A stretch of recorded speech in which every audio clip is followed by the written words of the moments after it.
Welcome back to my YouTube channel. Featured for the third time on this channel today, we have Mr. Tom Haueter, who's a former NTSB investigator. And today with Tom, we'll talk about one of the most interesting and dramatic and also mysterious somehow case of air crashes in the history of aviation, that is TWA800, which was a Boeing 747 who exploded right after taking off from JFK, New York, on its way to Paris in 1996, just before the Olympics in Atlanta started. Thanks for your time, Tom. Thanks for joining me today.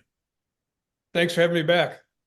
Yeah, because this is our third video. As I said, we did the first one about Kobe Bryant 2 years ago. Then last year we discussed 9/11, and today we're talking about TWA800. Tom, you're a very experienced investigator, and you're also very famous for being featured on a lot of documentaries about many different air crashes and events of the sort. So would you like to tell us something about what you did back then? Because in this case, you're not just an expert. You were one of the investigators in this case. Yes, at the time of the accident, I was chief of major investigations for the NTSB. But the accident was so big that essentially almost everyone in the Office of Aviation Safety participated in it. So yes, I participated in this. I was also working another major case at the time, but I was not assigned to a group per se. I was kind of a roving quality control, if you will, looking at all the aspects of the investigation. Well, and you already had back then quite some experience. Therefore, you were a very experienced investigator, so like a leading role, not just one of the many. Yes, yeah. At the time, I was one of the senior investigators, and as I mentioned, I was tied up in the U.S. Air 427 accident, which killed 132 people. That was still ongoing, but TWA happened. And that just used up all the resources we had. It was just such a big event. Well, so tell us something about how the investigation started, because the initial suspicions were of foul play, because as I said, the Olympics were starting, and I remember I was in Canada when that happened, and I was going to fly back to Italy in a week, in 10 days. Therefore, that had a big impact, because when something like that happens and you have to fly back home, you think of it at least. So can you tell us something about how it started and why at the very beginning everyone thought it was terrorism, also due to the historical context in which this happened? Well, as you mentioned, there had been a lot of concern of terrorist events. A bomb had gone off in Atlanta before the Olympics. And there was just, the country was on edge. And so what would happen? And then we have an airplane that takes off, and during the climb out comes apart. Well, that's very unusual. Accidents are usually either on approach or on landing. This airplane's climbing out when suddenly it just disintegrates, essentially, explodes, whatever. And so, yes, there was concern that this could have been a terrorist event. But also with the NTSB, we go into everything with a clean sheet, that we're going to take a look at all the possibilities, all the pieces before we make a decision. Unfortunately, some people at the FBI were determined that this was a terrorist event almost from day one. But with the NTSB, there were several issues here. One was the aircraft was about 14 miles offshore. It was in deep water. And so we're anxious to get back recorders and pieces to start finding out what really happened.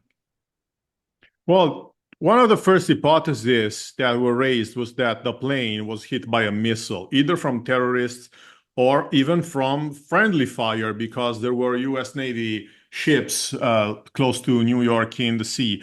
This was because, if I remember well, eyewitnesses saw something like going up into the sky and then saw the plane coming to parts. And we'll explain in a little while that happened. How was this theory of a missile eventually ruled out?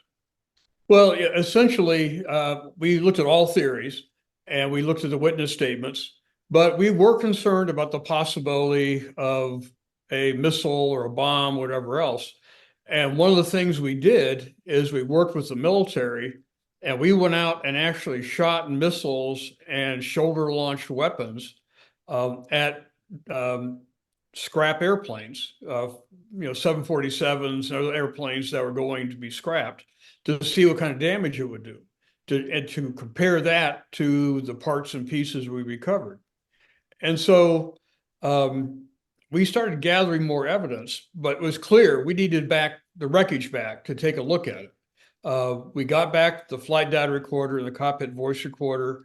With the cockpit voice recorder, it ends abruptly. And with the bomb, and we've seen this before, there was no sound of the explosion prior to the breakup of the aircraft. So we kind of eliminated the idea of a bomb on the airplane. But we were looking to see, is any evidence of fragmentation that could have showed that it was some outside event that exploded and brought the airplane down. And the only way we were able to rule that out definitively was getting back the wreckage.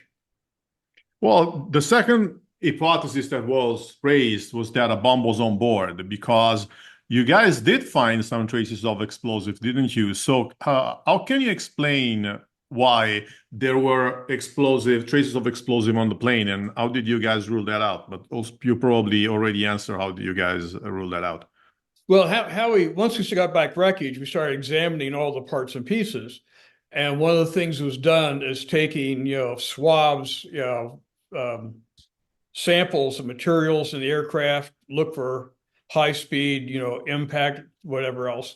And they did find evidence of chemical residue of explosives. And so that became a great concern. But then we found out that this airplane had been used for training agents into finding bombs on the aircraft. So they had placed sample explosives in different places so that their dogs could try to find them, and other things they were doing to test their techniques with a real airplane. TWA allowed this. And so after we looked at it, and where we found samples was so random and matched where they did their training, that it was clear that the samples that were found was residue from the training for the agents, and had nothing to do with bringing down the airplane. So eventually you guys identified the cause, and if I remember well, it was like an explosion of the central fuel tank because of some malfunctioning of the electrical wirings. Can you explain us how you guys reached that conclusion? Well, once we got back more of the wreckage is around the wing, and what became very clear, the nose of the airplane came down, basically separated from the fuselage and came down in a different place. And the impact marks on that are very different than the rest of the airplane. So we could tell that something happened beyond that. And we started looking at the fuel tank, the center wing tank, what was going on there. And we could see evidence that there was a major beam, it's basically a divider in the fuel tank, that had been blown forward.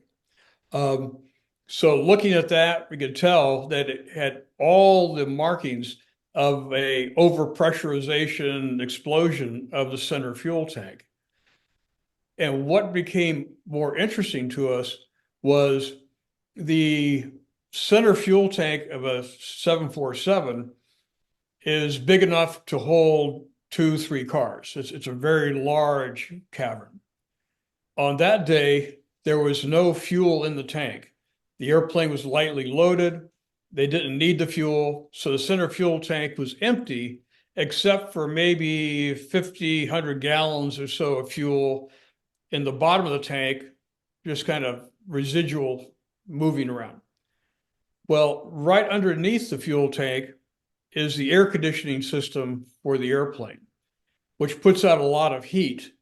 So that air conditioning system was heating up that residual fuel in the fuel tank, getting the vapor very warm.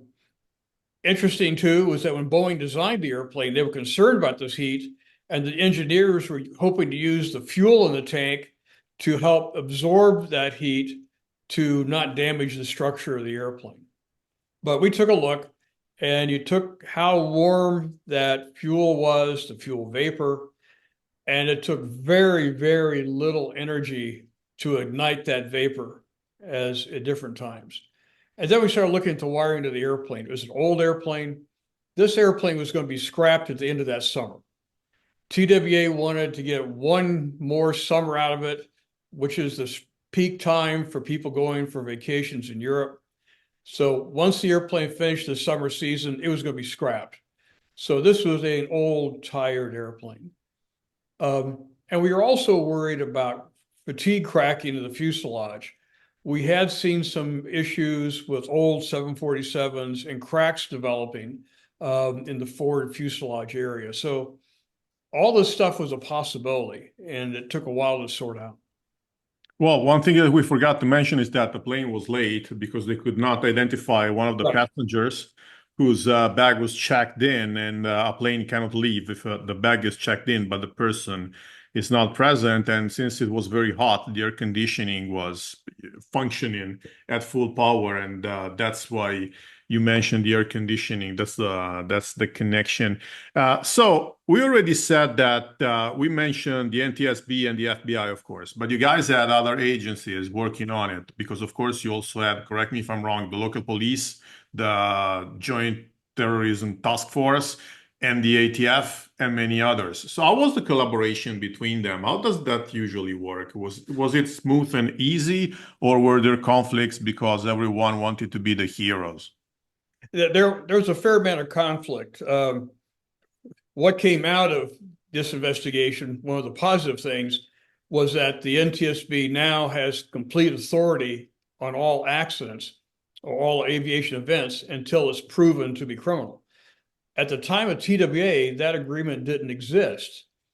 So yes, there was a fair amount of conflict between the FBI and the lead agent in New York had already declared this was a terrorist event and they were going to find the perpetrators, and did that on TV, and us trying to collect parts and pieces and determine what happened. Between New York police, ATF, and the other ones, they really didn't cause too much of a problem. They were very helpful. They assisted. With the FBI, we had some issues in the beginning, definitely. Okay, I can understand why, because they were in charge. And well, they weren't. That was the problem, is they wanted to be in charge because they said this is criminal. And then we're saying from the NTSB, well, we don't know what it is. This could be an aircraft accident, which is clearly the NTSB. So we had two agencies both saying that they're in charge. And so the first months of the investigation were somewhat tense at times between us two groups. FBI is much, much larger than the NTSB. But we were trying to find, the evidence. We were very upset with how the FBI was interviewing witnesses. We thought their questions were leading people to say things that may or may not be correct. But it was interesting at the time. And fortunately, that situation's been now corrected by Congress. But back then, yes, there was a fair amount of friction between the NTSB and the FBI. So let's take one step back. We talked about eyewitnesses seeing something that looked like a missile in the sky, and according to some of them, that was a missile that was shooting down the airplane. And what happened there is that probably they mistook the airplane, who was already coming to parts, for a missile. Right. But I remember reading and seeing that some of the eyewitnesses said this missile was going from left to right, and some other ones said no, it was going from right to left. Is it common in your experience to have a contradictory eyewitnesses account like that? Oh yes. Eyewitnesses can be fairly poor at times. We had one of the eyewitnesses who claimed he saw it. He came out of a restaurant. We went to the location, and where he said he was standing, which way he was looking, he was actually had his back turned towards where the accident happened, but he claimed to be seeing things. Eyewitnesses, if you get them very quickly after the accident, can be pretty good. If they've had time to watch the news and other things, their memories can change a bit. What became interesting to me looking at the interviews, when you got into the detail, people said, "Oh, I heard an explosion or heard a bang, and I looked and saw, this trail of vapor and parts and pieces." And so what they heard, because the difference between the speed of sound and the speed of light was something that actually happened, moments before. They didn't really see the event itself. Um, so we had to, take a look at their statements and understand, okay, at what time do they actually look? Something else to remember, this airplane was about 13 miles out to sea, and a 747 at 13 miles away is pretty small. And some people were providing levels of detail that would be impossible with the human eye at 13 miles. But clearly, after the nose of the airplane separated, the main body and wings, they did climb and left a vapor trail climbing up, and you had the nose arcing away and going into a different direction. So when you carefully took a look at their statements and pieced them together in total, yes, it matched what we believe happened.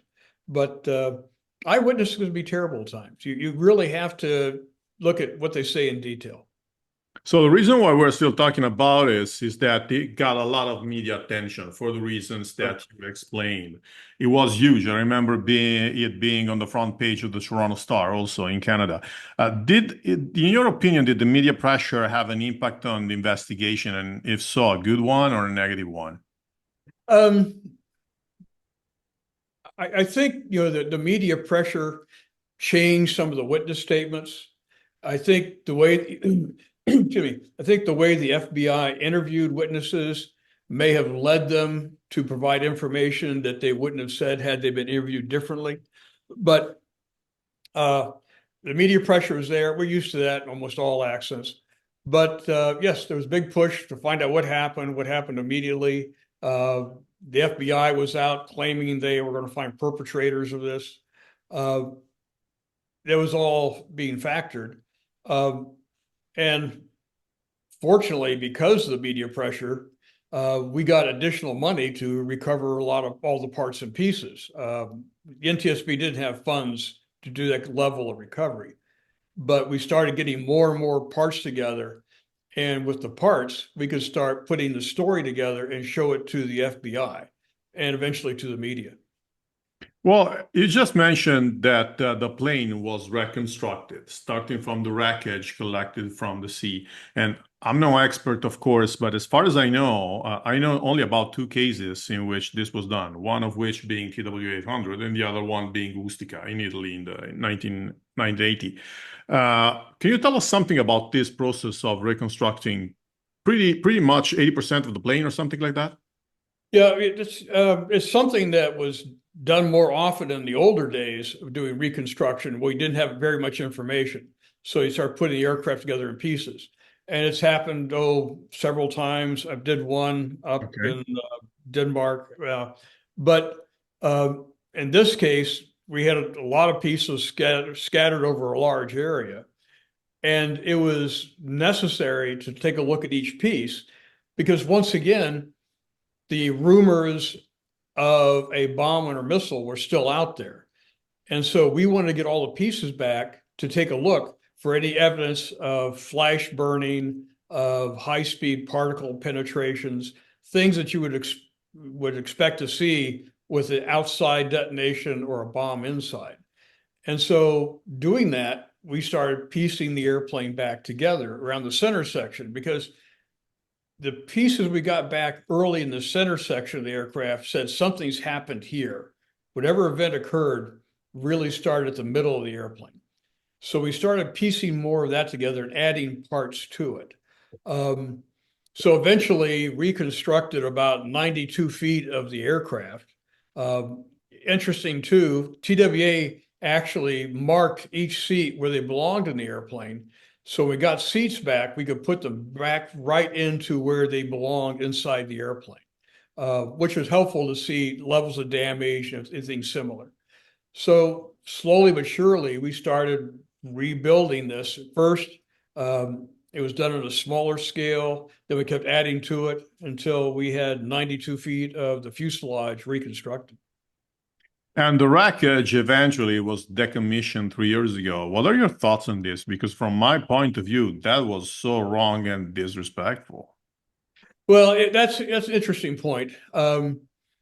Originally, the NTSB, we felt we had enough information looking at all the various parts and pieces. We didn't need to do the level of detail reconstruction. We really did the reconstruction to convince the FBI of our findings and also help convince the media and what we saw that this was a fuel tank ignition that took the airplane apart, not a bomb or a missile. And so we reconstructed it all. And the Congress gave the NTSB additional money to build a training center and a facility to house this aircraft. Over time, we really didn't need it anymore. NTSB tried to find museums or other places that would take it. And so it was decided by the NTSB that it was no longer needed for the NTSB. It was no longer needed for training. And therefore, it was time to take it apart and deconstruct it. Now, they did contact all of the victims' family members beforehand to tell them that this would happen. But eventually, I think it was just a matter of, how much money it costs to maintain this. It was decided it wasn't worth it. And after 20 years, they decided to shred it. Well, I think, if I remember well, also while investigating, there was another Boeing 747 which was put into the air in the similar conditions to make sure that the fuel, the central fuel tank would reach the same temperature, something like that, I recall. So I was thinking, what security measures for Boeing 747 improvements, of course, did this incident bring?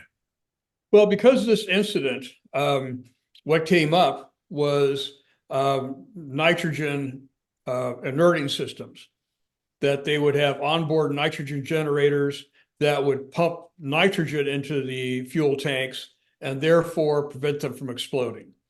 That was the big outcome of TWA800, was come up with nitrogen inerting, which has essentially been accomplished on all the airplanes in service. Normally, when you take off and you climb up, you're pulling in outside air, so your fuel-air mixture becomes too, lean to erupt. But with the nitrogen in there, you ensure that even if you get a spark inside the tank, it won't explode. And what key lessons do you think the NTSB learned from this case? Well, I think, the key to it was, and we had seen a previous fuel tank explosion in the Philippines on a 737.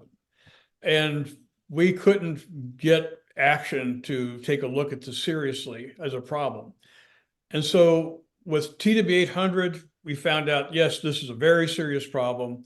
And now we had enough information that could get Congress to pass legislations to put in nitrogen inerting.